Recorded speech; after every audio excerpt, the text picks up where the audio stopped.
Gente, nós vamos agora conversar com o professor Paulo Nicoli, vai ser um diálogo em que nós procuraremos fazer alguns questionamentos ao professor Paulo Nicoli, e vocês terão esse espaço também para falar com o professor Paulo Nicoli sobre um assunto que é fundamental, que é a brasilidade. Vou começar com o Melô Fernandes, outro cronista. Viva o Brasil, onde o ano inteiro é 1º de abril. E aí, existe ou não existe um Brasil brasileiro? Ou isso também, dentro do ano inteiro, é 1º de abril? Bom, eis a grande questão, né? E eu gostaria de lembrar de um grande livro do Darcy Ribeiro, o último que ele escreveu antes de morrer, no final do século passado, que se chama O Povo Brasileiro. E nessa obra, exatamente, a gente não combinou, tá, pessoal? Foi pura coincidência. E o que ele vai mostrar é que o Brasil é riquíssimo, primeiro, de regionalismos, né? Tal como o Brasil está construído hoje, né? Então, você tem uma cultura no sul, uma cultura sertaneja, né? Que acaba envolvendo o estado de vocês, querendo ou não, Goiás. Tem uma outra cultura no sudeste, que foi muito banhada por imigrantes italianos, São Paulo especificamente, japoneses, entre outros orientais. Hoje, os chineses, se bem que o Darcy não discute os chineses, mas no Nordeste a gente teve uma outra formação, no Norte, enfim. Então, o Darcy Ribeiro é um autor que trabalha com a ideia de Brasil do plural, né, dos Brasis, literalmente, né? Isso vem desde a nossa formação, primeiro com a matriz indígena, né, que a gente não pode esquecer. Ele vai dizer nesse livro que acredita-se que eram algo em torno de 4,5 milhões, né, de indígenas quando os portugueses aqui chegaram no ano de 1500.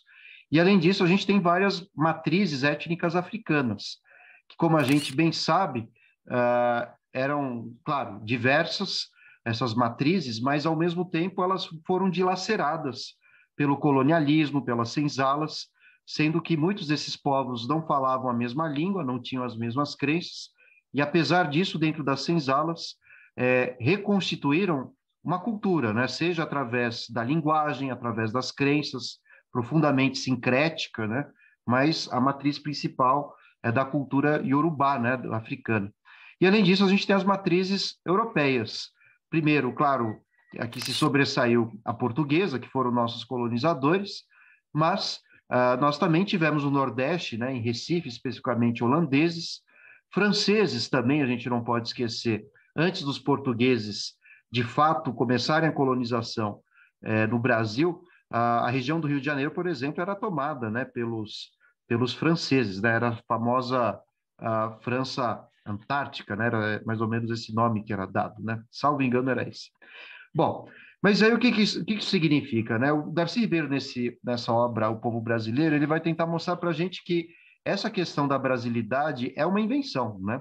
Ela é forjada, de certa forma. E aí eu remeteria a outros textos que vão tratar disso, mas primeiro eu queria contextualizar mundo afora, né? O que se entende como um povo? O que constitui uma nação? Esse é um debate muito profundo dentro da ciência política. Geralmente, a maioria dos países, quando eles se constituíram enquanto estados-nação, ou seja, é um território, uma nação, um povo. Primeiro veio o povo, depois a nação. Aliás, depois o Estado, né? Então, esse é um ponto interessante. Vejam o caso dos israelenses, né? Foi um Estado criado em 1948, dadas as polêmicas de como foram criados, né, dentro de uma ONU, não respeitaram a voz dos países árabes também, mas o fato é que o povo judeu ele existe desde a antiguidade. E por uma necessidade histórica, este povo que se identifica por uma religião, uma língua, eles reivindicaram um território específico, né, que hoje é o Estado de Israel. Bom, a França é a mesma história, né? Durante fins da Idade Média, havia o mesmo idioma, no caso, um francês, ainda que mais arcaico em relação ao que a gente tem hoje, mas as pessoas vão se identificando por esses elementos. E é isso que dá origem a um Estado, né? Então, a maioria dos cientistas políticos brasileiros, entre eles o José Murilo de Carvalho, um autor bem interessante, ele tem um livro sobre a cidadania no Brasil, ele vai dizer que o Estado ele foi forjado, né? Mais ou menos por esse caminho ele vai dizer isso, né? Porque a gente não tinha uma nação com esse sentimento, né, de nacionalidade, somos brasileiros, então no Brasil a história foi diferente. O Estado forjou um povo e não um povo criou um Estado, né? Isso porque a gente tem várias matrizes culturais, etc. Então, veja que, por exemplo, aqui no Brasil, a questão do racismo, ela não é étnica, ela o problema é de cor de pele, né? Então, por exemplo, a gente pode comparar entre as próprias nações africanas, existem preconceitos entre uma etnia e outra, né? Mas isso se deve a questões religiosas, questões territoriais, mas não pela cor da pele. Olha que coisa interessante, né? Então, isso é um reflexo de uma população que foi constituída, né, sem necessariamente essa concepção de brasilidade. E aí tem um outro texto que eu gosto bastante também, que vai discutir a formação dessa brasilidade, que é do Alfredo Boff, né? Acho que Bossi, perdão, o professor Carlos André deve conhecer bem. E ele vai dizer que no século XIX, quem tentou primeiro forjar essa imagem do que é a brasilidade foi o movimento, aliás, uma corrente do movimento romântico, que era a geração indianista, né? Inclusive, a gente tem, salvo engano, o José de Alencar, que escreveu o Guarani, né? Faz muito tempo que eu li essa obra. E aí ele vai criar o personagem Peri, né? Que é um personagem de um indígena forte, valente, que mata a onça no braço, literalmente, resiste às enchentes e tudo mais. E aí a semana de 1922, que ano passado fez 100 anos, contestou bastante essa imagem, né? De um Brasil utópico, um Brasil do bom selvagem, criado pelos românticos. E a semana de 22 vai buscar o que seria essa brasilidade.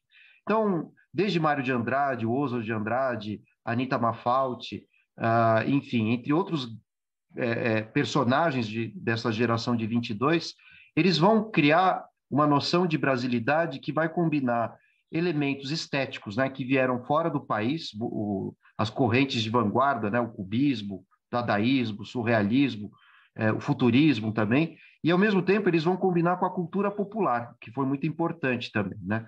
Então, quando a gente lê Macunaíma, por exemplo, a ideia é mostrar que essa brasilidade ela se constituiu com aspectos modernizantes, como a cidade de São Paulo, né, no início do século XX, década de 20 em diante, principalmente, mas também com traços arcaicos, rurais, indígenas, né? Então, o Mário de Andrade buscou combinar a cultura erudita, a cultura popular, mostrando, então, que quando ele tenta definir, então, essa brasilidade, ele vai escrever Macunaíma, que é um herói sem nenhum caráter, né? O que ele tenta mostrar que, de alguma forma, não há uma matriz, né, de nação, como a gente estava discutindo em outros casos de outros países, principalmente os europeus, né, as culturas africanas, também asiáticas.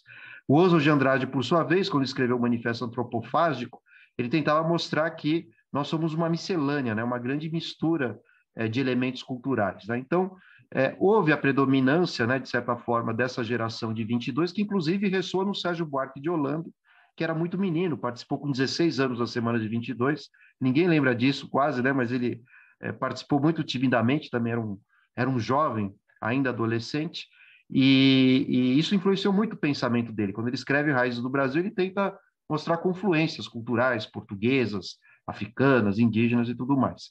A resposta é longa, né? A questão é difícil, Resposta mas... linda, resposta linda. E mas se me permite, professor Nicola, eu vou.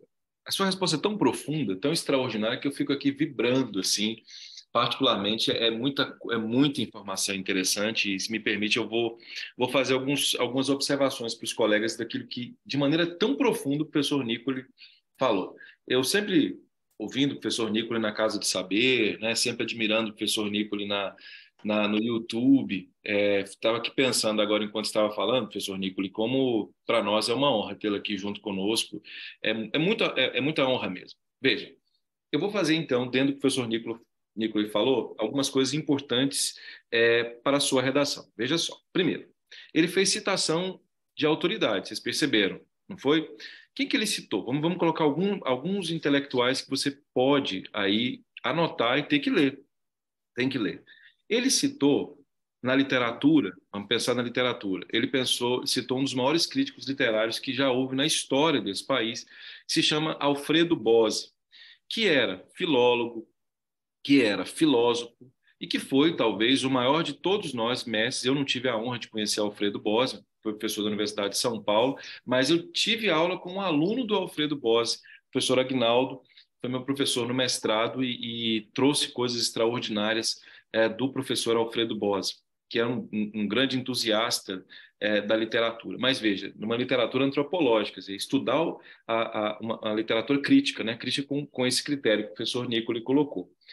Bem, com base nessa lógica, o professor Nicoli citou aqueles que inventaram o Brasil, de alguma maneira, né, na literatura. E aí a gente já vai falar de quem? A gente vai falar da Semana de Arte Moderna, contra a qual eu tenho também algumas considerações. Eu sempre fui voto vencido aqui em Goiânia, na Universidade Federal de Goiás, em relação a essa utopia daquilo que seria a Semana de Arte Moderna, algo tão bom para o Brasil. E eu acho que trouxe algumas, o professor Paulo Nicoli muito bem colocou, algumas críticas a serem feitas a essa ideia de brasilidade, feita por Mário de Andrade, feita por Oswald de Andrade, e felizmente o jovem Sérgio Buarque de Holanda depois transformou isso numa obra. Então ele cita Macunaíma, veja só como é interessante, ele cita Alfredo Bozzi.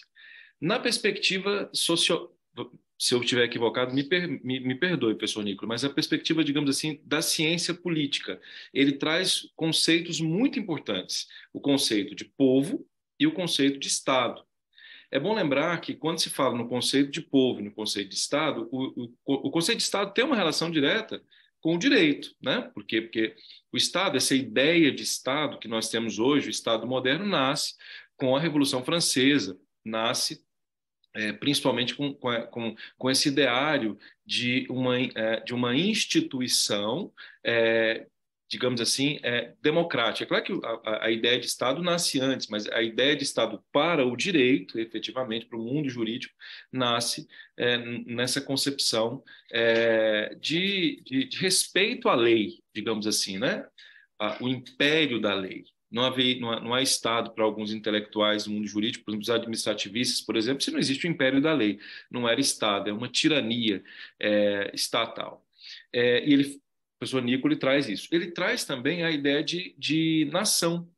E essa ideia de nação já é uma ideia, me parece, muito mais antropológica. Ela não é uma ideia estudada pelo direito. Nós, do direito, não estudamos a ideia de nação. Isso para nós não tem muita relevância. Mas para os antropólogos é o que, me parece, é o que mais tem relevância, porque trabalha a perspectiva cultural. E aí ele cita autores que eu admiro muito. José Murilo de Carvalho, dos grandes intelectuais, cai na prova do Itamaraty. Quem aqui vai ser diplomata um dia tem que estudar José Murilo de Carvalho, que escreve uma obra que eu também gosto, que eu gosto demais, chama-se Os Bestializados. Essa obra é, assim, absolutamente extraordinária. Eu fiz o professor Nico depois pode falar um pouco para nós, porque com certeza eu sempre passo vergonha, porque ele domina muito mais esses detalhes. E se eu estiver falando besteira, por favor, professor Nico, me corrija. Mas José Murilo de Carvalho é citado pelo professor Nicolo, e ele cita principalmente essa obra que assim é inaceitável. Às vezes eu fico observando no ensino médio o que está acontecendo, que assim, por que nas específicas, nas escolas, as pessoas não estudam Darcy Ribeiro? Um dia eu estava no Conselho Nacional de Justiça, ontem, professor Nicolo, para um detalhe, e aí uma colega que faz o NB. E aí eu achei interessante, fui perguntar, aí como é que está o curso e tal? Tá bom? Não, tá ótimo. E eu falei, e que bom, né? Que honra para você estudar na universidade que tem o nome que tem, do campus que tem, né? Que tem um parceiro extraordinário que é responsável pelo INEP, que é o Anísio Teixeira, nosso colega advogado, mas basicamente o Darcy Ribeiro. E o que eu pude perceber? Uma certa timidez na colega, e claro que isso não é culpa dela, obviamente não é, de não saber muito bem assim quem que é o tal do Darcy Ribeiro, que dá nome ao campus da Universidade de Brasília. É claro que há aí um apagamento histórico da ditadura militar, porque Darcy tinha uma certa aversão a isso, como todo democrata tem que ter, né? Então, não entender, não ter lido o povo brasileiro, não citar Darcy, não perceber essa lógica de Darcy é algo ruim. Então, percebem? Todos esses autores citados aqui são autores muito importantes. Foram citados outros, Sérgio Buarque, a gente vai falar sobre ele daqui a pouquinho, mas muito importantes. E aí, eu quero fazer uma pergunta ao professor Nicoli com base no que ele falou. Professor Nicoli, pelo que eu entendi, a brasilidade é resultado da modernidade. Na literatura, a modernidade nasce com o romantismo. a ideia da Belle Époque, a ideia de uma irrealidade, a ideia semiótica de uma construção, gente, de uma coisa que não é. Aí vamos lembrar o Schopenhauer, né? No mundo como vontade e representação. Então, assim, é quase que, digamos, o marketing existencial contemporâneo. Foi feito um marketing para construir a ideia do Brasil. Nas minhas palavras mais singelas, eu estou aqui tentando traduzir, digamos, o grande pensamento do professor Paulo Nicoli. Então, veja, criou-se na modernidade, criou-se com a Revolução Francesa, criou-se com a ideia daquilo que nós chamamos de romantismo, que nada mais é do que uma forma de representação de mundo que não é real, mas que é necessária para criar um Estado, porque nós temos nações, mas não temos Estado. Então, para eu criar um Estado, eu tenho que criar uma coisa fictícia. O Estado é alguma coisa fictícia. A ideia de família, Carol, quando você fala assim, essa é a minha família. Quando nós fazemos isso, é uma ideia fictícia, porque nós somos indivíduos, né? Então, a criação, o Instituto Carlos André é uma ficção. É uma coisa desenvolvida pela diretora Marina, por mim, pelo professor Nicolo, pelo Michel. Nós desenvolvemos essa estrutura que se chama, mas no fundo, o Estado é o contrato social. O casamento é isso também, é uma ficção, né? É romântica. Quando Machado vem e quebra isso, quando Machado vem e diz assim, não, isso tudo aí digamos, é algo que não existe. O que existe é isso. Aí eles vão chamar de realismo, né? Realismo, mostrar de maneira crítica o sofrimento das pessoas, mostrar que não existe um Brasil. Mas então eu pergunto, o Brasil então se eu entendi bem, o Brasil é resultado disso, professor Nicolo? O Brasil é resultado dessa ficção, dessa invenção, porque até me senti mal agora, porque eu fico pensando, meu Deus, onde é que eu vivo? É isso mesmo, né? E voltando ao Darcy Ribeiro, eu acho que ele mata a charada de todo esse debate quando ele começa a discutir que quando os portugueses aqui chegaram, não vieram mulheres europeias, né? E quando vinham eram freiras. E claro que as freiras não podiam ter filhos. Então, e os indígenas, a maioria deles aqui na América, amazônica principalmente, eles tinham uma tradição que era o compadrio, que era oferecer uma das filhas ao colonizador para criar alianças. Nossa. Então, nasceu primeiro toda uma geração de. Acho que ele mata a charada de todo esse debate quando ele começa a discutir que quando os portugueses aqui chegaram, não vieram mulheres europeias, né? E quando vinham eram freiras. E claro que as freiras não podiam ter filhos. Então, e os indígenas, a maioria deles aqui na América, amazônica principalmente, eles tinham uma tradição que era o compadrio, que era oferecer uma das filhas ao colonizador para criar alianças. Nossa. Então, nasceu primeiro toda uma geração de brasileiros que eram discriminados pelos portugueses porque não eram considerados portugueses e eram discriminados pelos indígenas porque não eram considerados indígenas entre eles mesmos, né? Então, essa primeira geração, o Darcy Ribeiro vai chamar que a identidade era uma ninguémdade, de ninguém mesmo, né? Então, olha que interessante, né? Então, a nossa brasilidade está baseada nessa ninguémdade. E depois esse processo ele se intensifica, porque, como eu disse agora há pouco, as etnias africanas que aqui vieram foram todas misturadas também, né? Então, isso reforçou esse sentimento de ninguémdade.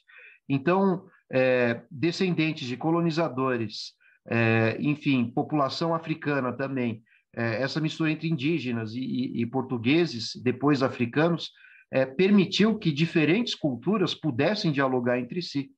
E essa é a parte interessante aqui no Brasil, né? Não que isso tenha sido um projeto proposital, mas o Brasil criou um Estado mesmo não tendo esse sentimento de nação.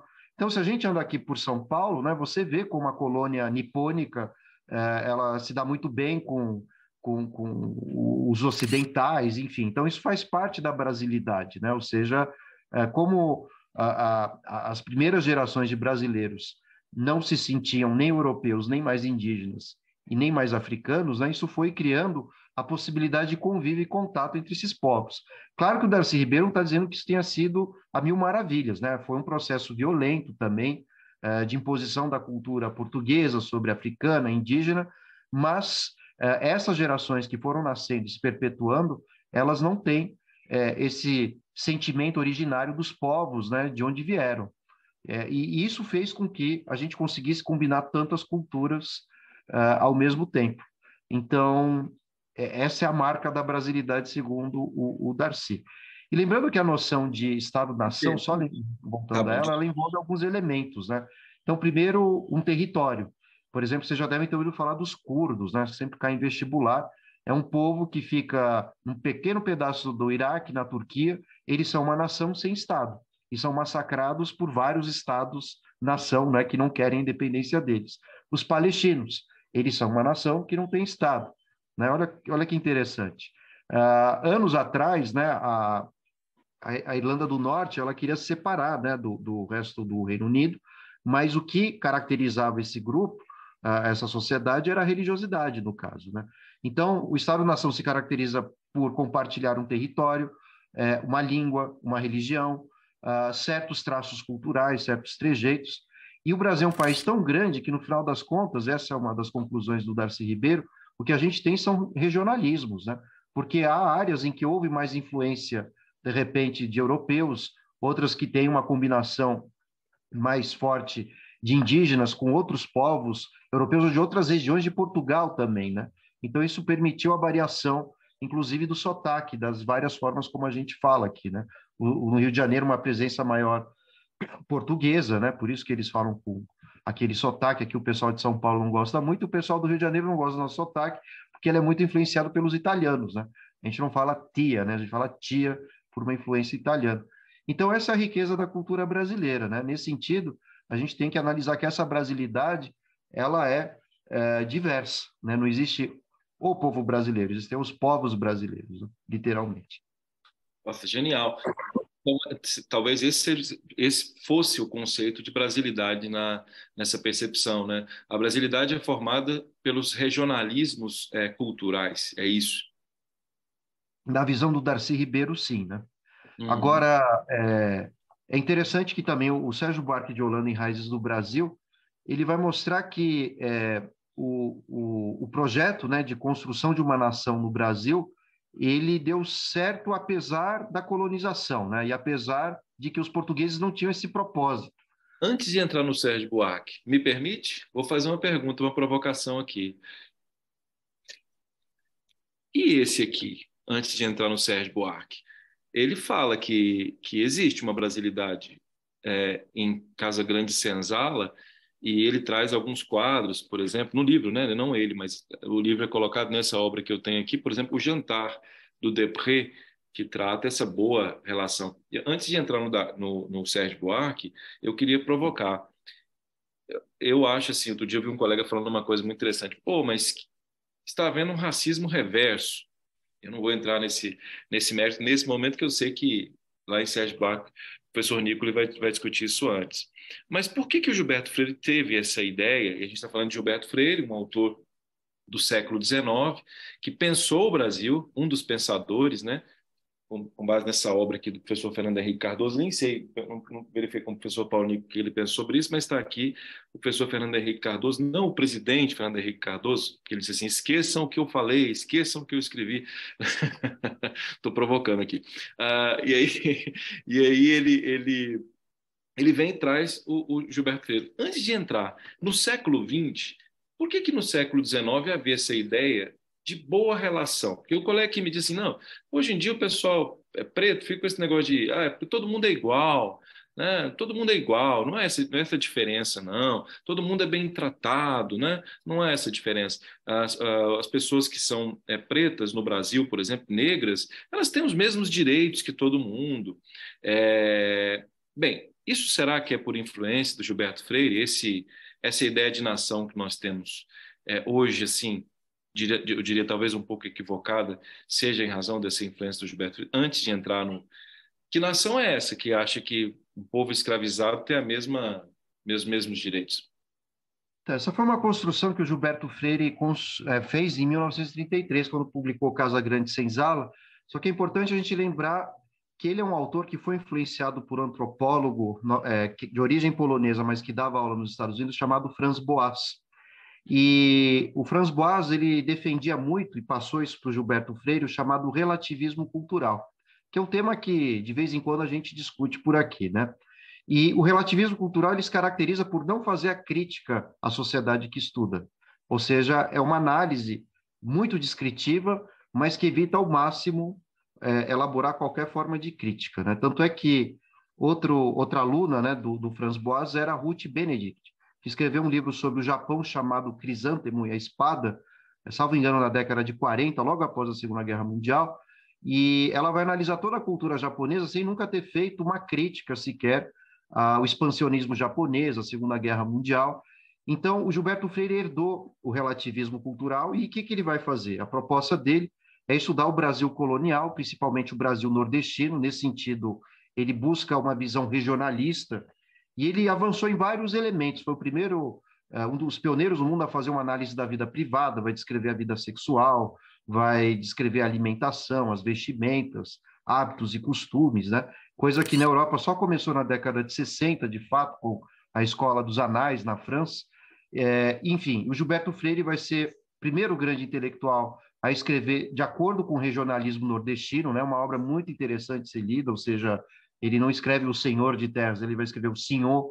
Bom, então esses são os pontos positivos da obra, né? Mas os pontos negativos é que o Gilberto Freire, por ser relativista cultural, ele literalmente, como vocês gostam de falar, vai passar em branco, ou seja, não vai fazer nenhuma crítica à escravidão e ao processo de violência, né, que acompanhou a colonização. Isso porque ele morou nos Estados Unidos, onde ele foi aluno do Franz Boas, e ele viu um racismo formal, em que os negros dos Estados do Sul eram proibidos de entrar em universidades, de serem eleitos, e aqui no Brasil isso não existe formalmente, né? Então, muito se diz que aqui no Brasil há um apartheid informal, né? Ele não é oficializado, não tem nenhuma lei dizendo que brancos ficam de um lado e negros do outro, como ocorria, por exemplo, nos Estados Unidos. Bom, mas aí o que acontece? O Gilberto Freire, então, inventou, como a gente está discutindo aqui, né, a ideia de que não existe racismo no Brasil. A gente precisa ser justo com ele, né, porque o Florestan Fernandes, na década de 50, ele disse que o Gilberto Freire criou o mito da democracia racial, mas em Casagrande Senzala, o Gilberto Freire não usa esse termo, democracia racial, ele usa democratização social. Em outras palestras, em outros livros, inclusive Ordem e Progresso, né, um título complicado, ele vai dizer, vai usar essa expressão, democracia racial. O que ele quis dizer com isso? Que principalmente através da via sexual, houve um processo intenso de miscigenação, a ponto que brancos e negros deram origem a uma cultura mais pacífica, né? Ele chega a dizer que a escravidão no Brasil foi amolengada, foi adocicada, palavras dele, esquecendo-se, né, dos estupros, das condições das senzalas, que eram, enfim, de pura insalubridade, enfim, entre outros elementos. Então ele é acusado, né, de ter visto o Brasil do alto e do conforto da janela da Casa Grande. E ele vai criar toda uma leitura, né, de harmonia entre Casa Grande e Senzala, mostrando então, inclusive, né, que isso é péssimo que seja dito e ele é muito criticado pelo movimento negro, mas o Gilberto Freire chega a dizer que a mulher negra teria uma aptidão maior à sexualidade, o que permitiu a miscigenação do povo brasileiro, e a conclusão é que existe uma relação de empatia, de harmonia, então nós não teríamos esse racismo como em outras nações. Curiosamente, o Brasil comprou essa ideia, né? O Itamaraty, o Ministério das Relações Internacionais. E aí, em 1958, a ONU fez uma conferência contra o racismo e convidou vários intelectuais brasileiros para defender a ideia do Gilberto Freire, de que no Brasil não tinha racismo, porque a luta da ONU, da Unesco, para ser mais exato, era disseminar o antirracismo, claro que isso é super positivo, e então o governo brasileiro vendia essa imagem para o resto do mundo de que aqui não tinha racismo nenhum. E aí vários intelectuais foram contratados, entre eles o Florestan Fernandes, o Roger Bachide, né, que era um francês que dava aula na USP, o Horaci Nogueira, enfim, entre outros pensadores, e eles começaram a desmentir essa tese, né, dizendo que isso era uma ilusão, que no Brasil tem racismo sim. Alguns textos sequer foram publicados, né, do Florestan. Dele se chama Negros e Brancos de São Paulo, tem outro que se chama O Negro no Mundo dos Brancos, e são nesses textos que o Florestan, na década de 50, que foi o maior sociólogo brasileiro do século passado, ele questionava essa ideia da democracia racial. Então, o Gilberto Freire ele tentou criar uma percepção mais harmônica, mais empática da formação da sociedade brasileira. E aí, em 1936, vem o Sérgio Buarque de Holanda, escreve o Raízes do Brasil e vai dizer que essa percepção de que não tem conflito, de que todo mundo se ama, vivemos um país tropical, abençoado por Deus, bonito por natureza, tem uma música que diz isso. Isso é uma postura cordial, né? Essa é a cordialidade, que é o mascaramento das nossas violências. Isso a gente faz até hoje. Por exemplo, aqui, minha cidade, São Paulo, ela está repleta de monumentos aos bandeirantes. Então, tem o Borba Gato, tem nome de palácio, tem nome de escola, tem nome de rede, né, de telecomunicações. E é curioso que os bandeirantes, eles exterminaram vários povos indígenas, com muita violência. E ainda assim a gente ovaciona, né? Aqui em São Paulo, os bandeirantes foram os primeiros empreendedores do país, inclusive chegaram até Goiás, né? Diga-se de passagem, mas essa ideia é um mascaramento da realidade, né? A gente acaba enaltecendo quem deveria ser o vilão da história. Com a mesma coisa com a ditadura. E a gente vê o que é a cordialidade. Tem gente que diz o seguinte: mas a ditadura no Brasil foi tranquila, não foi tão violenta. Então você jamais pode defender uma ditadura, porque seja ela de esquerda ou de direita, ela sempre vai ser violenta, né? Ela retira direitos dos indivíduos. E o Gilberto Freire, por sua vez, terá na visão do Sérgio Buarque de Holanda essa visão de cordialidade, porque ele está mostrando que no Brasil a escravidão foi positiva. Ele está criando um texto nostálgico, né, em relação à escravidão e quase dizendo que foi um grande sucesso o processo colonial português. E que bom que a gente não tem racismo. Então, a partir da década de 40, 50, depois do Abdias Nascimento, que foi o principal intelectual negro brasileiro do século passado, todos eles vão contestar essa visão idílica, né, paradisíaca do Brasil. Então, Gilberto Freire contribuiu com essa ideia que é muito disseminada, né, por muita gente, né, diga-se de passagem, dizendo que o Brasil é maravilhoso, ordem e progresso, é um título de uma obra do Gilberto Freire também, né? Olha que curioso.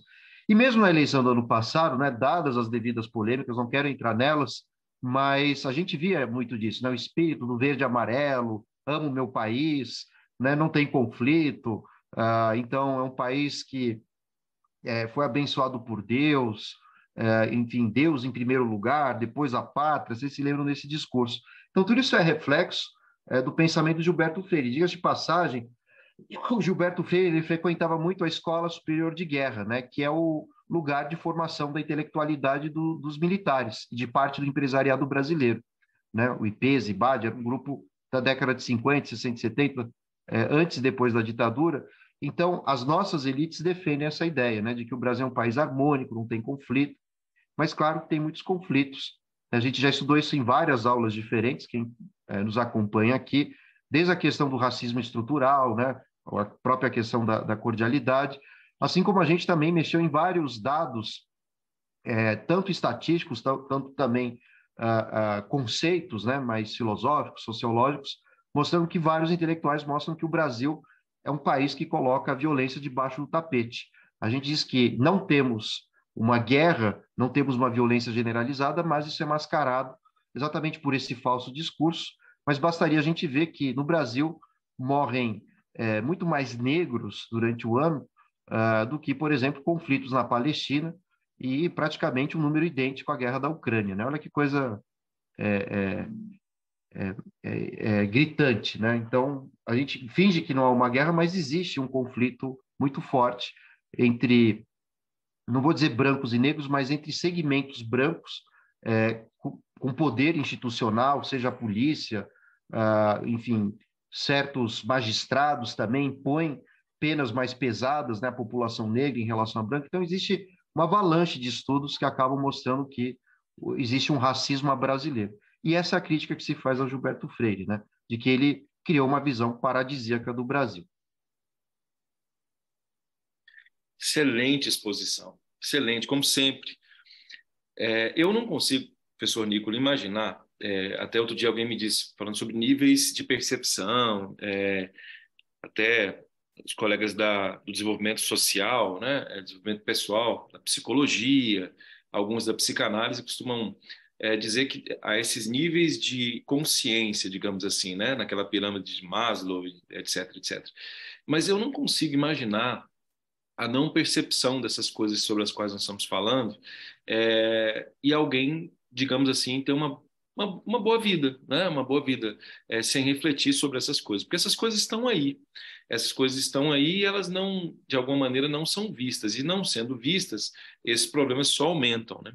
E aí eu queria fazer uma consideração aqui, com base naquilo que o professor Nicoli disse. Nós tivemos na linguística, a linguística trata de um assunto chamado semiótica, que é o estudo do signo, né? E o que eu quero dialogar sobre semiótica é sobre representação. Representação. Isto aqui é um símbolo, é o símbolo do Instituto Carlos André. Vamos até mandar um professor Nicoli aí em São Paulo, mas o diretor está, o Michel está, o Matheus está aqui conosco, está com o símbolo. Isso não é o Instituto, mas é o Instituto. É e não é, né? Aquela marca lá é muito mais a Nike, aquilo vale muito mais do que o complexo empresarial, digamos, físico em si, né? A perspectiva da marca. E aí um intelectual chamado Soren Kierkegaard, de que eu gosto muito, lá no século XIX, ele, digamos assim, muitos dizem que é o pai dos estudos contemporâneos de semiótica, porque ele deu origem ao que a gente chama de marketing existencial, né? Essa ideia de que nós somos representação. Depois o Guy Debord vai falar sobre isso na Sociedade do Espetáculo, francês, etc. Mas o que eu quero dizer a vocês é que, olha só, como essa lógica, como essa representação, não sei se o professor Paulo Nicoli concorda com isso, é tão grave, mas é tão grave que ela tira a realidade das coisas. Por isso Machado era cético, e por isso eu tenho me tornado cada vez mais cético. Talvez o ceticismo possa ser uma das soluções para a não angústia. Quando o Estado brasileiro foi formado, uma coisa que me chamou muita atenção, qual a primeira coisa que se faz? Nós já discutimos isso aqui na aula. Você faz uma Constituição. Então, a nossa República, Res Pública, foi feita em 1889. Então, o que se esperaria? Se esperaria que se fizesse uma Constituição, ou no mesmo ano, né, já que se trata de uma república, um Estado democrático, ou no ano seguinte. Pois bem, quando é que foi a nossa primeira Constituição? 1891. Portanto, 2 anos depois da República. Veja se esse raciocínio faz sentido, professor Paulo Nicoli. Mas, com base especificamente em Nina Rodrigues, com base especificamente nessa visão que tem, né, com um amigo meu, bastante racista que havia no Brasil, criou-se o nosso Código Criminal, porque o Código Criminal é a forma que o Estado tem, de alguma maneira, de evitar, né, digamos, a criminalidade. E o conceito de crime é um conceito político. A gente observa, por exemplo, até foi muito bem, acho que quem falou isso de maneira genial na aula passada foi o Felipe. No Brasil é proibido o jogo do bicho, é proibido, mas Sporting Bet, isso não é, né? Eu posso apostar, mas por que jogo do bicho é proibido, mas essas apostas não são? É porque o dispositivo legal está ligado a interesses, né? De uma determinada percepção de mundo. E aí, olha só o artigo 399 do Código Criminal, do primeiro código criminal do país. Olha só o que diz o nosso Código Criminal. Dos vadios e capoeiras, deixar de exercer profissão ou qualquer mister em que ganhe a vida, não possuindo meios de subsistência e domicílio certo, que habite, prover a subsistência por meio de ocupação proibida por lei ou manifestamente ofensiva da moral. Era uma prisão celular. O nome técnico de prisão celular quer dizer o sujeito vai ficar sozinho na célula, nós discutimos sobre isso em uma das nossas aulas, né? Por 15 dias, por 15 a 30 dias, e essa pena vai aumentando. Da mesma forma, capoeira. Eu me lembro que minha mãe falava muito a mim isso, não, você não vai jogar capoeira, ela sempre falava muito isso, não é um esporte bom, né? Hoje ela já tem uma outra percepção a esse respeito, mas por que na década de 80, no Tocantins, capoeira não era uma coisa boa? Porque primeiro, do ponto de vista da memória, né? Olha só como é interessante, isso era crime. Isso era crime. Eu volto a dizer, isto era crime. Se alguém utilizasse capoeira crime, por óbvio, vocês sabem por quê. Porque era uma forma de os escravos negros se defenderem. Né? E por que a vadiagem ocorre no Brasil? A vadiagem ocorria porque as pessoas, né, como diz Machado de Assis, né, libertaram o escravo, falta libertar o negro. Essa frase é muito linda. Ela num compêndio da Academia Brasileira de Letras. Libertaram o escravo, mas falta libertar o negro, disse Machado. Por quê? Porque o negro era, evidentemente, vadio, digamos assim, né? cometi o crime da vadiagem. Então, professor Nicole, me parece muito estranha essa não leitura de brasilidade por esse viés. Eu acho muito equivocada essa leitura. E aí eu queria falar da questão do Sérgio Buarque de Holanda, como você muito bem coloca, esse homem cordial brasileiro, ele pode ser eliminado, ele pode ser destruído. De que maneira? Qual é a forma de se eliminar a cordialidade? Eu fiz um júri na Escola Superior de Advocacia, aqui na OAB, em que eu tive que defender a morte do homem cordial. E nós ganhamos a morte do homem cordial por um voto. Eu, né, contrário a um colega lá que é um grande criminalista que defendeu a cordialidade. Ele acha que a cordialidade é que Sérgio Buarque se equivocou, porque a palavra cordialidade é uma coisa boa, o brasileiro é legal, etc. Né? A gente tem que, sim, fere a brasilidade, professor Nicoli, implantar no Brasil uma cultura weberiana, ou seja, fere a cordialidade, essa cordialidade de que o Sérgio Buarque de Holanda fala. Fere a cordialidade implantar a ética do trabalho. Por exemplo, quem me conhece sabe, quando eu chego ao instituto, a Marina, nossa diretora, é chamada por mim de diretora. Por que ela é chamada de diretora? Porque aqui o papel dela é esse. Se eu a chamar por um apelido, alguma coisa, eu estou, inclusive, desrespeitando, num país que é extremamente machista. Então, eu sem pensar, um dia eu fiz isso. Nós fomos visitar a prefeitura, e aí, quando eu cheguei lá e fui apresentar, eu apresentei esta minha esposa. Depois eu fiquei tão assim, meu Deus, como é que eu fiz? Por quê? Porque no momento em que eu falei isso, professor Nicoli, quem estava lá começou a tratar a Marina como se minha esposa fosse apenas, quando ela é uma engenheira, uma executiva do mais alto nível e que estava ali com a finalidade outra, qual seja de auxílio técnico. Então, note que houve ali uma certa cordialidade da minha parte, né, ao usar esse signo linguístico.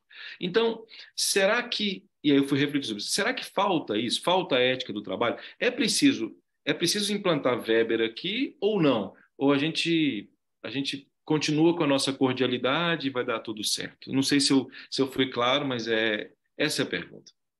É interessante que o Sérgio Buarque de Holanda ele analisa esses elementos como sendo contraditórios, né? Aliás, dá até o nome a um livro que eu escrevi sobre ele chamado Dialética da Cordialidade. Ou seja, tem prós e contras. Quais são os prós? É o fato de que, na visão dele, o brasileiro tem uma capacidade maior de eliminar as formalidades, né? Então, por exemplo, nas faculdades onde eu dou aula, ninguém me chama de senhor Ramírez, né? Se você tivesse no Chile, na Argentina, na Inglaterra, todo mundo se chama pelo sobrenome, né? Olha que interessante. Aqui a gente dá um apelido, um aumentativo, diminutivo, ou um palavrão, sei lá, né? Enfim, mas isso costuma acontecer aqui. Mas por que isso ocorre? Porque isso rompe essas fronteiras da formalidade, né? Mesmo da isonomia, né, de que todos são iguais perante a lei, ou então a ideia de que aqui a sociedade é menos polida, né, ou seja, em termos de relações sociais. A gente vê isso através da religiosidade, vai dizer o Sérgio Buarque de Holanda, né? No Brasil, os santos, eles viram íntimos da família. Tem gente que põe, como que é o nome do santo casamenteiro, ou São Judas, não? Santo Antônio. Santo Antônio, perdão, né? Enfim, tem gente que põe de ponta cabeça, enfim, tem uma Nossa Senhora em casa como se fosse um membro da família mesmo, né? Olha que coisa interessante. Agora, se você pegar as religiões orientais, ninguém encosta em ninguém, né? Então, se abaixa a cabeça, a mesma forma como os japoneses se cumprimentam também, é uma forma extremamente formal, né? Então, não encosta em ninguém, etc. Só que, então, a gente usa muito aumentativo, diminutivos, relações que criam uma familiaridade muito grande, né? Isso é o que a gente chama de cultura do personalismo. Então, o próprio Sérgio Buarque diz isso, muitos estrangeiros que vêm para cá têm a maior facilidade para criar relações de empatia, de solidariedade, de relações sociais, porque, de fato, o brasileiro é acolhedor, porque ele destrói essas relações mais formais. Isso é positivo. Agora, a cordialidade, por outro lado, ela usa esses mesmos instrumentos para promover corrupção, mascarar a violência. Então, por exemplo, vocês viram agora o caso do Neymar, né, que parece que traiu a noiva e fez um um texto, né, em alguma rede social pedindo perdão, etc., e muita gente apoiando, né, dizendo, olha, o Neymar errou, mas ele tem bom coração, etc. Então, é aí que você vê o que é a cordialidade, né? Então, a gente viu muito isso nos últimos anos e também no início desse século, quando teve o plebiscito do armamento, né? Se dizia muito que o brasileiro era cordial. Ele paga os impostos, ele é religioso, ele ama a família, mas tem o direito de andar com a arminha e tudo mais. Aí você começa a ver onde está a cordialidade, né? Outro exemplo também, pessoas com mais idade ainda usam essa expressão, chega a dizer o seguinte, eu vi um negro de alma branca. Então isso é de um racismo profundo, mas que é mascarado por uma certa relação de afeto. Então cordial nunca significou ser bondoso, generoso ou caridoso. Cordial vem do latim, né, cordius, né, que significa agir com afeto, vem do coração, né, daí que vem a palavra cordius, vem do coração. Então a gente vê isso no Congresso também, às vezes os deputados, senadores brigando entre si, mas eles se chamam de Vossa Excelência, enfim, a gente está cansado de ver esse tipo de situação. Então, voltando ao Gilberto Freire, ele faz exatamente esse procedimento. Ele está falando, aliás, ele acaba construindo uma leitura do Brasil que foi banhada, né, por escravidão, violência e colonização, mas ele cria uma visão positiva sobre isso, né? Assim como a gente comentou a respeito dos bandeirantes. E a sua questão era a seguinte, mas será que aplicar o pensamento weberiano resolveria todos os problemas? O Sérgio Buarque, no final de Raízes do Brasil, ele vai mostrar que não é bem assim também. Porque, por exemplo, o Weber vai mostrar que os protestantes acabaram criando essa racionalidade econômica do capitalismo, você ter planejamento, essa história de você ser Caxias no trabalho, acordar cedo, ser o primeiro a chegar, o último a sair, então tabelas, gráficos, né, controles do que entra, do que sai, de recursos, de materiais e tudo mais. É isso que o Weber chamava de ética do trabalho. Mas, por outro lado, o próprio Weber acusava que, para além do protestantismo, essa ética ela ganha vida própria, independentemente da religião. Então, essa racionalidade, se por um lado foi uma grande invenção da sociedade moderna, com a burocracia, né, com leis, contratos, documentos, hora de entrada para você, aliás, hora para sair, entrar no trabalho, isso pode criar o que o Weber chamava de jaula de ferro, jaula de aço, depende da tradução. É quando a racionalidade começa a ganhar vida própria e a vida humana começa a ficar muito automática, muito racional, muito burocratizada no sentido mais pejorativo do termo, enfim. Então, o Sérgio Buarque ele está mostrando que a solução seria um modelo político que fosse de acordo com a cultura brasileira, né? Nenhum modelo político será perfeito, mas, de fato, o que a gente fez no país foi importar modelos que vieram dos Estados Unidos, o presidencialismo, com senadores, deputados. A gente incorporou princípios liberais da Inglaterra e da França, liberalismo econômico, liberalismo político, só que, ao importar esses modelos, isso inverte um pensamento do Montesquieu, né, que escreveu O Espírito das Leis. Você deve conhecer muito bem, professor. E ele vai dizer o seguinte, né, que a formação, né, da monarquia constitucional na Inglaterra, ela é fruto de um espírito, né, ou seja, de uma vontade popular, de um pensamento compartilhado que deu origem ao Estado. Então, por exemplo, na Inglaterra não precisa existir uma lei que diga que você tem que ceder o espaço para idosos dentro dos transportes públicos, né? E não tem também espaços reservados aos idosos, porque o espírito das leis o espírito está nas pessoas. Então, é óbvio, evidente que se aparecer um idoso, um deficiente, você vai ceder o lugar. Agora, aqui no Brasil, o que acontece? As leis elas são muito frouxas, são muito fracas do ponto de vista delas serem assimiladas à subjetividade das pessoas, né? Por isso que a gente tem uma das maiores constituições do mundo, né? Inclusive, o José Murilo de Carvalho discute isso também no texto da Cidadania, né? E alguns juristas mundo afora chegam a dizer que quanto maior a Constituição, é porque as leis não estão presentes na subjetividade das pessoas. Você tem que criar várias leis para ver se consegue introduzir na mente das pessoas a regra. Mas o que a gente vê é uma sociedade, inversamente, né, desregrada. E eu tenho um exemplo aqui, para fechar aqui minha fala, que é bem interessante. Muitos anos atrás, eu trabalhava numa faculdade, período noturno, e certa vez um aluno comentou comigo que ele trabalhou na Toyota, no Japão. e muito atrasado para chegar ao trabalho, acho que o despertador tinha tocado, ele não levantou da cama, alguma coisa assim, ele foi correndo pela rua e cruzou várias ruas fora da faixa de pedestres. Olha que interessante. E sem saber, um policial ficou seguindo esse meu ex-aluno. E quando ele chegou na fábrica, trabalhou como fazia sempre, 12 horas por dia, etc. E no final do expediente, o coordenador dele anuncia pelo microfone para que ele comparecesse à sala desse coordenador. E o coordenador diz o seguinte: olha, o senhor é um motivo de vergonha para a nossa empresa. Um policial viu você cruzando a rua fora da faixa, advertiu o que havia acontecido, e se a gente receber uma reclamação de novo desse tipo, você vai ser demitido. Veja que aqui no Brasil a gente não faz isso, né? Então todo mundo cruza ali fora da faixa. Se a gente fosse seguir essa regra, ninguém mais teria emprego. Olha que coisa louca. Por quê? Porque, de fato, no Japão, as leis elas estão impregnadas nas pessoas. Existe um espírito das leis, né? Uma ética racional dessa obediência.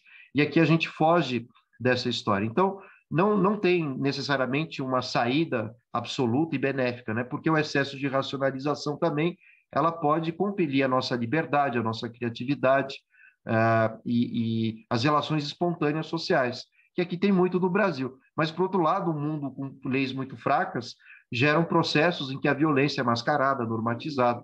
Então, Sérgio Buarque chega desse dilema, né? Ou seja, não dá para dizer que o weberianismo seria a solução definitiva, mas também não dá para dizer que todos os aspectos da cordialidade devem ser jogados no lixo. Né? Com certeza, a parte de mascaramento das violências, isso sim, não há dúvidas. Porém, essa parte dos afetos, de que a gente consegue criar relações mais familiares, isso pode ser positivo também, né? Uma sociedade mais acolhedora. O problema é que esse conceito vem com um combo, né? Um combo de prós e contras. E é por isso que o livro que eu escrevi sobre o Sérgio Buarque de Holanda se chama Dialética da Cordialidade. Interessante, né? É contraditório. Demais. Inclusive, eu quero adquirir seu livro. Eu não o tenho, mas preciso lê-lo. Aliás, volto aqui a dizer, os colégios estão fazendo vestibulares. Talvez nesse momento vocês não tenham condições de fazer a leitura, mas veja, vocês estão com um autor, um dos mais brilhantes autores que há na contemporaneidade da sociologia. Então, assim, gente, volto a dizer, olha que oportunidade extraordinária que vocês têm aqui, né? Você falava do Montesquieu, do grande Charles-Louis de Secunda, o Barão de La Preuve de Montesquieu, que escreve lá o L'Esprit de Loi, o Espírito das Leis, e é engraçado que o Montesquieu traz uma ideia que é a ideia de virtude, né? E ele falava o seguinte, nesse mesmo livro, que é muito interessante, a ideia de virtude, que significa, o que é ser virtuoso? É colocar o interesse público levemente acima do interesse privado. Levemente. E esse levemente é tão interessante, ele coloca isso em francês, né? Por óbvio, muito interessante. Isso não é o que acontece no Brasil. E aí a ideia de Estado, né, ela é naturalmente questionada, né, porque o Estado é representado pelos dispositivos legais. Então, a lei que pega e a lei que não pega, é assim que o pessoal diz aqui no Brasil. Se ninguém está vendo, as pessoas vão lá e fazem, e mentem. E eu costumo dizer que talvez seja essa, não sei, mas a natureza da mentira no Brasil, né? Porque na minha concepção a cordialidade ela gera a mentira. É natural mentir no Brasil. É natural dar um jeitinho. É natural que outro dia eu conversava com um colega e eu dizia não, mas política é isso, né? Na política você precisa ser, até usa um termo muito interessante, pragmático, né? Usam mal o termo. Quer dizer, pragmático significa dizer mentiroso. Você tem que dizer uma coisa para alguém, depois tem que dizer outra coisa para outra. Não é esse o objetivo do pragmatismo, naturalmente. Mas quem faz isso tudo é a elite brasileira, né? Então eu quero conversar com o professor Nicola um pouco sobre a elite brasileira. E para falar sobre a elite brasileira, eu quero trazer alguém da elite brasileira, o Ari Barroso, que escreve essa música, você falava de música, bastante interessante, essa música que é ovacionada, chamada Aquarela do Brasil.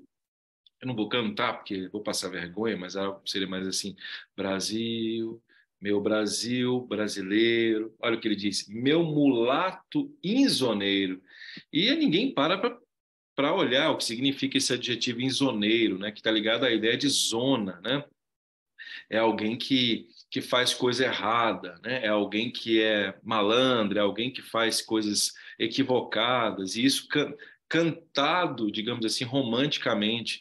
Vou cantar-te nos meus braços, Brasil, samba que dá, bamboleio que nos faz gingar, o Brasil do meu amor, que é terra do nosso Senhor, né? E aí lá ele vai dizer, terrivelmente, ele vai falar da mulata, né, aqui do Brasil, ele diz da morena cestrosa, olha só que interessante, a morena cestrosa, isso me dá uma angústia absoluta. O que é morena cestrosa, né? Ratifica essa ideia de Nina Rodrigues, a ideia do próprio Gilberto Freire, né, que teoricamente as negras teriam mais essa tendência, né, à sexualidade, etc, etc. Veja como essa canção traduz, como Gilberto Freire não morre, e nem deveria, mas essa visão, digamos, acrítica. Pois bem, aí eu pergunto, o que é a elite brasileira, professor Paulo Nicoli? Como é que o senhor definiria a elite brasileira? Essa elite reproduz esse pensamento que eu acabei de falar, e eu quero que o senhor fale uma coisa que me chama bastante atenção, é que há uma parte ex-adversa do senhor que se chama Gessé Souza, que escreve essa obra aqui que eu gostava, sabe? Mas depois que eu conheci o professor Nicola, eu passei a não gostar mais.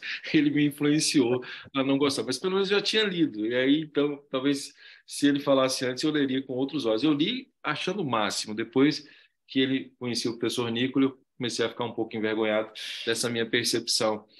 Mas é porque realmente ele tem um poder de convencimento grande. Então, eu quero que o senhor fale um pouquinho sobre a elite brasileira, o que é essa elite brasileira, a elite que traduz isso que Ari Barroso coloca ou não, e por que o Gessé Souza fala que a ideia da cordialidade é uma ideia errada, né? Por que Sérgio Buarque de Holanda, na cabeça do Gessé Souza, está errado quando ele fala que o nosso problema é a cordialidade, porque, bem, isso vai explicar. E aí eu vou só passar a palavra ao Felipe, parece que ele também queria fazer uma pergunta. Felipe, por favor, antes que o professor Nicole possa.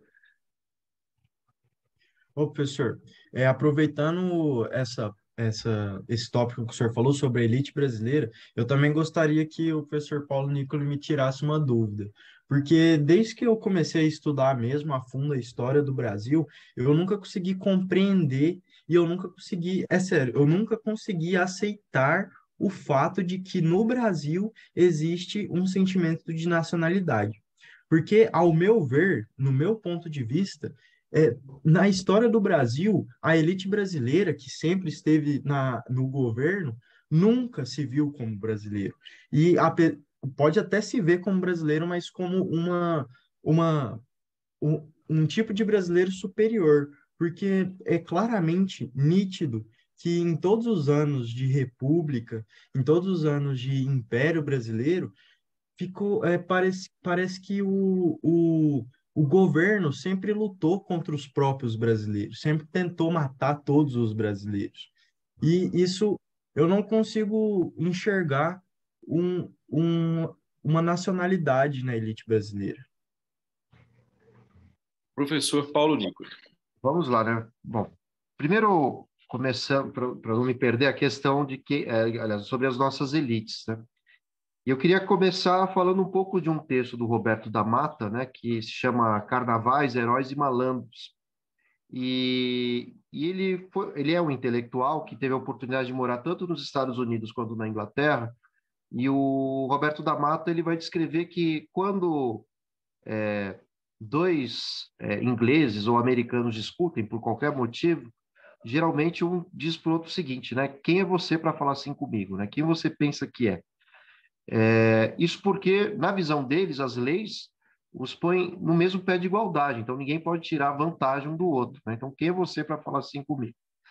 No Brasil, a história é diferente, vai dizer o Roberto da Mata. Quando dois indivíduos brigam, um diz para o outro o seguinte, né?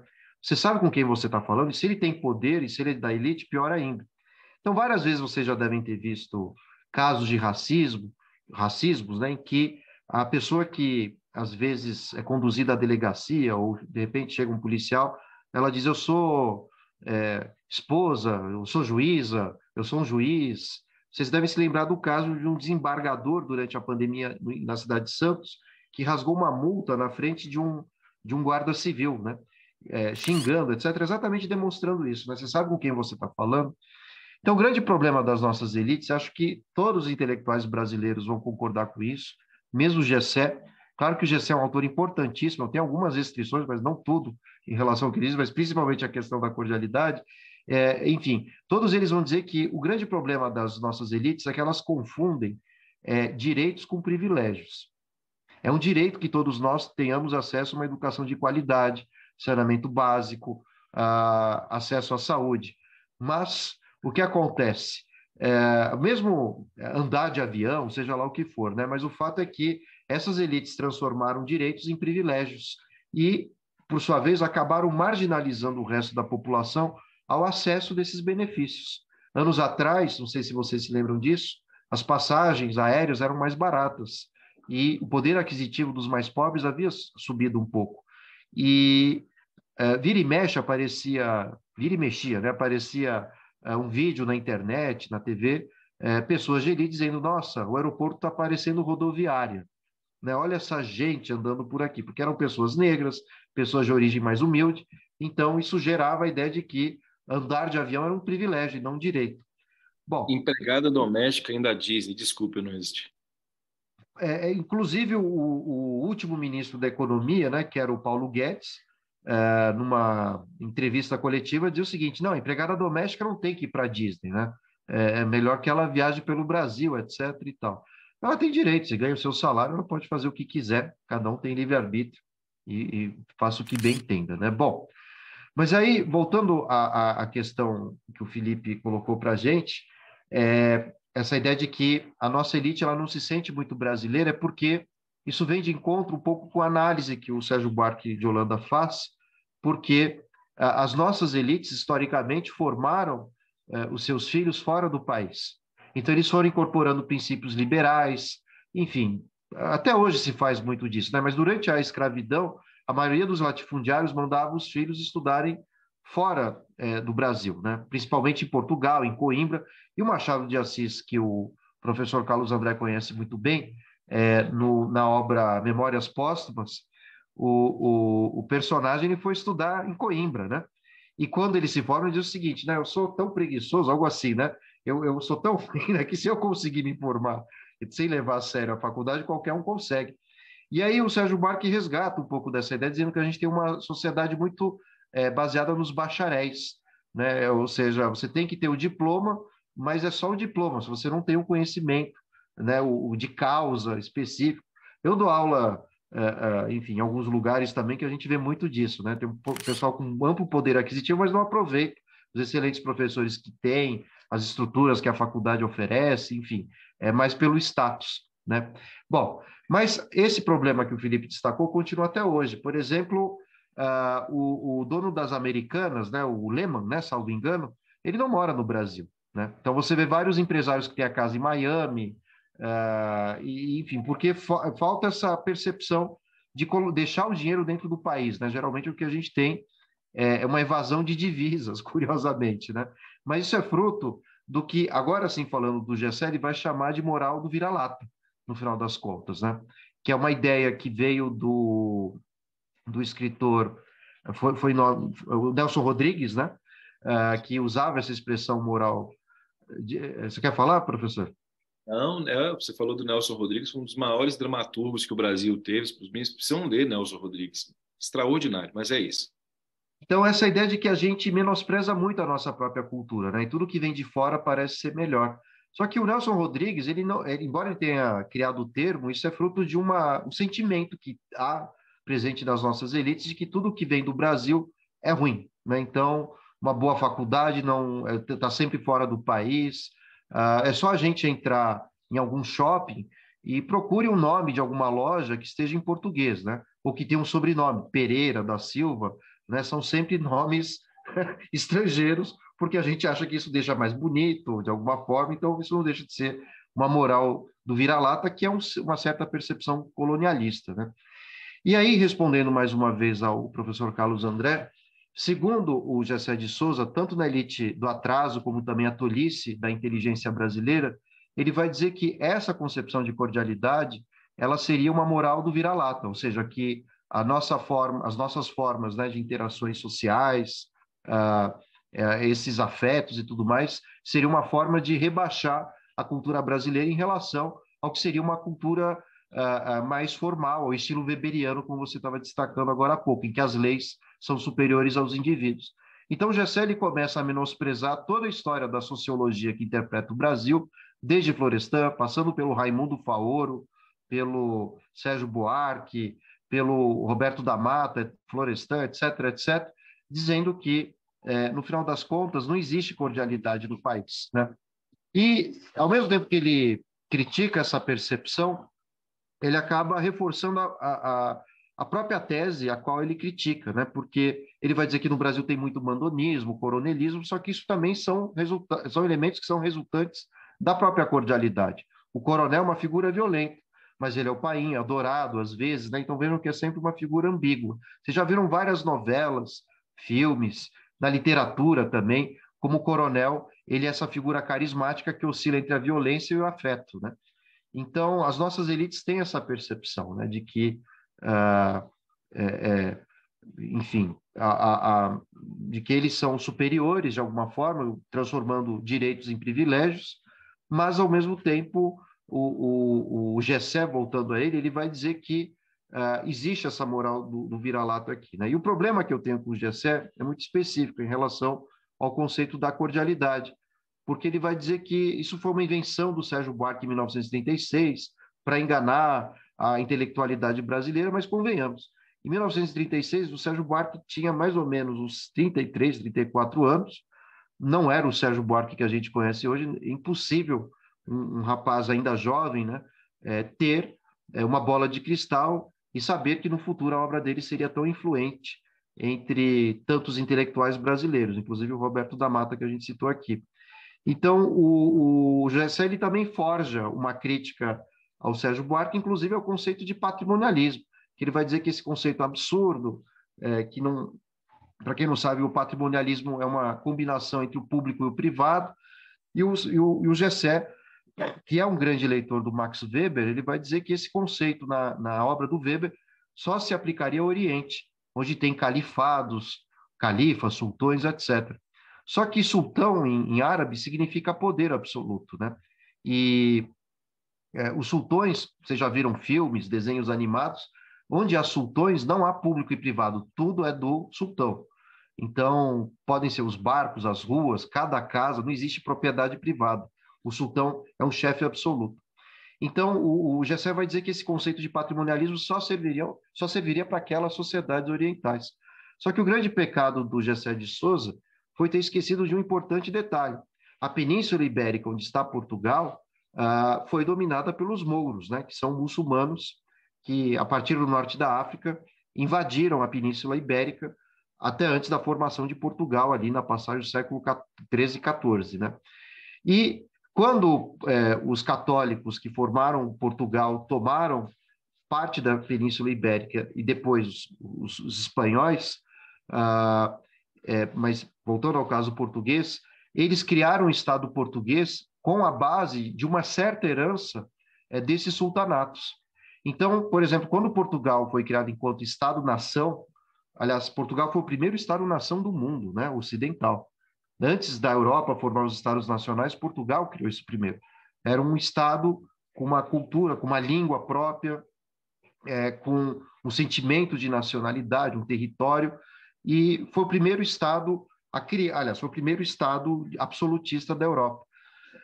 E isso foi, de certa forma, contraditório, porque em Portugal, apesar de ter sido o primeiro Estado-nação, não necessariamente eles vão ter traços apenas modernos, né? Porque houve um certo elemento arcaico e tudo mais, mas esses elementos arcaicos estavam no patrimonialismo, na visão do Faoro e do Sérgio Buarque de Holanda. Então, por exemplo, as caravelas que chegaram aqui ao Brasil não eram privadas, nem públicas, eram do rei. Esse é o ponto, né? Não existia público e privado, tudo tem um dono, que é o Estado.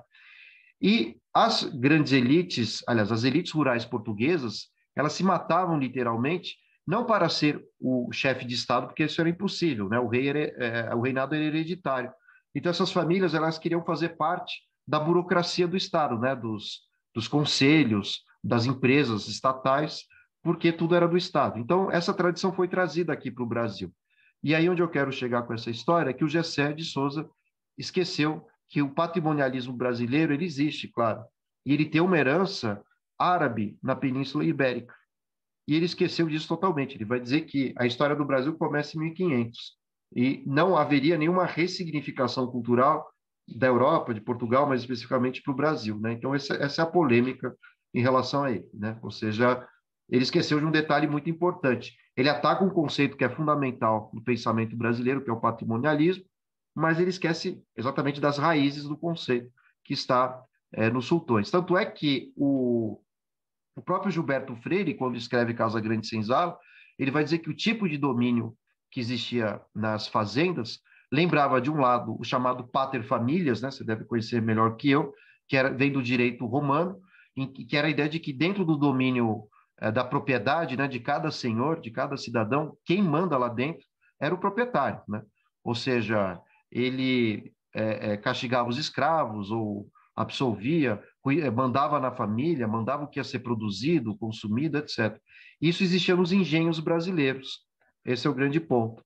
E, além disso, uma certa herança do sultanato também. O Gilberto Freire fala muito por cima. Então, o Estado brasileiro ele não foi criado para separar o público do privado. Ele foi feito para ser uma extensão da vida privada, principalmente das grandes elites rurais. E outras nações separaram isso, né? Fizeram com que o Estado fosse independente dos interesses privados, ou pelo menos tentaram, ou ainda assim as leis tentam promover essa separação mais rígida. No Brasil, não, o Estado foi criado para fortalecer os interesses dessas elites. E mais do que isso, todas as reformas são feitas, políticas, econômicas, elas são feitas para manter os privilégios também. A gente viu isso com a reforma do Temer, trabalhista, né?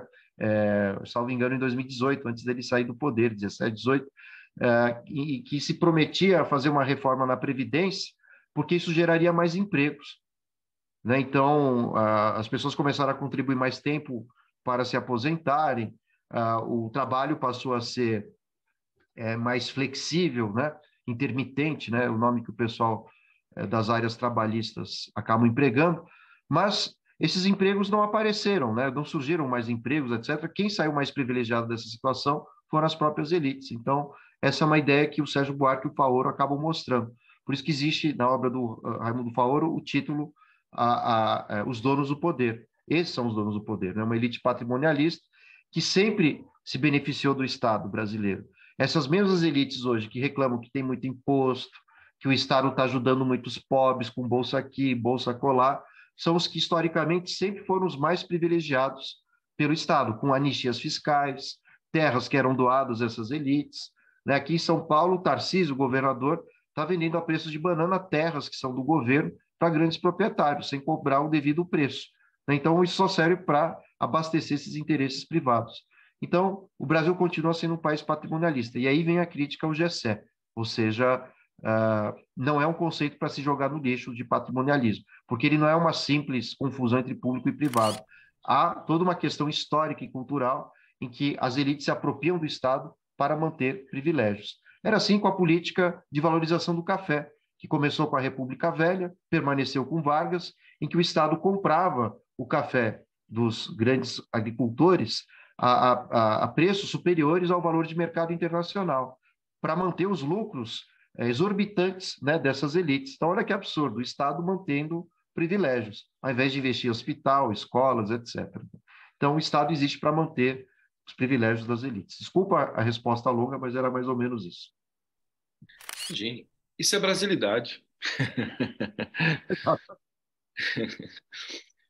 Amigos, nós temos 6 minutos, então eu gostaria de franquear a pergunta a alguém, para que alguém possa fazer ao professor Nicoli. Nós vamos terminar às 10 horas em ponto. Eu gostaria de fazer uma pergunta.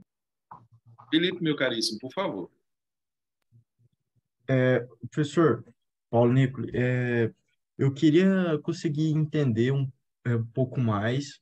Eu sei que a resposta, pelo menos a resposta superficial, ela parece ser algo óbvio, mas eu queria entender por que que em todos os anos, desde que o Brasil teve a sua independência, as classes menos favorecidas, as classes pobres, os escravizados, os negros, e até hoje, que nós estamos tecnicamente mais evoluídos, as pessoas têm, entre aspas, mais acesso às informações e tal, mais o poder de se concentrar em uma manifestação. Eu queria entender por que que até hoje nunca teve uma revolta ou uma manifestação que de fato fosse organizada para rever essas, todos esses privilégios da elite todas essas injustiças sofridas ao longo de vários anos. Professor Paulo, posso fazer uma observação? Como Claro. nós temos 2 minutos, eu vou fazer o seguinte: claro que o senhor vai responder, mas eu gostaria de dizer o seguinte: eu queria fazer um tema de redação sobre isso. Nós podíamos montar, porque isso é muito complexo, e montar um tema especificamente sobre isso, assim, sobre as revoltas no Brasil, sobre o brasileiro realmente é um povo pacato, né? O brasileiro é um povo que não reage, é um povo que não reclama, se foi esse o objetivo da pergunta, mas é que eu acho que isso vai ser bem complexo. Professor Nicoli. Bom, você sabe que o Abdias Nascimento, o Clóvis Moura, que são pensadores negros muito importantes aqui no Brasil, sempre contestaram essa ideia, dizendo que essa é a leitura. Aliás, o Felipe sempre traz as melhores perguntas no final das aulas, né? Sempre fecho com elas. Mas esses autores vão mostrar que, na verdade, essas revoltas foram silenciadas pelas elites. A gente teve os quilombos, a gente teve a Guerra de Canudos, e movimentos separatistas, etc. Só que Walter Benjamin, que é um filósofo que eu gosto muito, ele vai dizer que a história oficial é sempre a história dos vencedores. Né? Por isso que é preciso contar a história dos vencidos, dos derrotados. Né? Então, o que acontece? Quando a gente pega a maioria dos livros de história, a gente vê a história daqueles que venceram as disputas políticas, né? A burguesia. Mesmo quando você ouve falar do socialismo em vários meios de comunicação, claro que ele tem mil defeitos, mas é sempre de uma forma pejorativa, né? E o capitalismo parece que é o paraíso, como se não tivesse nenhum problema, porque essa é a leitura das classes dominantes. Então, quem escreve a história, ou pelo menos quem tem mais capacidade de narrar, não pelo discurso, mas por ter mais acesso, seja meios de comunicação, a produção de livros, etc., é sempre a história dos vencedores. E é por isso que a gente vê vários movimentos alternativos, universitários também, publicando as obras daqueles que foram silenciados e emudecidos pela história. Então, Felipe, não é que no Brasil não tenha havido revoltas populares, é porque elas foram massacradas pelas elites, ou velozmente, do ponto de vista físico, político, né, com carnificina, e também foram apagados dos livros de história, ou deixados de lado. Por exemplo, o professor Carlos André deve ter feito escola na época da ditadura, não foi isso? Depois.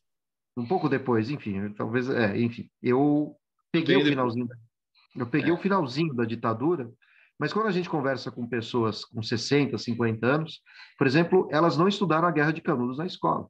E quando apareceram um box num livro do tamanho ali de 4, 5 linhas. Só que isso foi um evento muito importante para a história do Brasil. Dos quilombos, o que a gente ouve falar? Ah, que foram massacrados e que tinha uma organização arcaica, mas não é nada disso. Era uma organização muito complexa, mas eles se saíram derrotados. Né?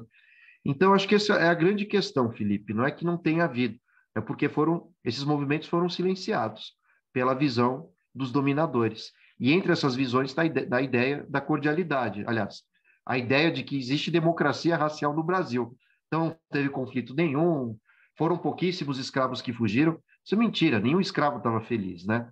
Sendo escravo, isso não existe. Então, praticamente todos tentavam fugir. Os que não fugiam tinham muito medo, né, de morrerem, e muitos que tentaram fugir morreram, e outros tantos conseguiram fugir, que deram origem aos quilombos, né? Mas é um tema muito pertinente esse, viu, Felipe? E a questão é que não é que não tenha havido, é porque é sempre silenciado, são sempre silenciados esses movimentos.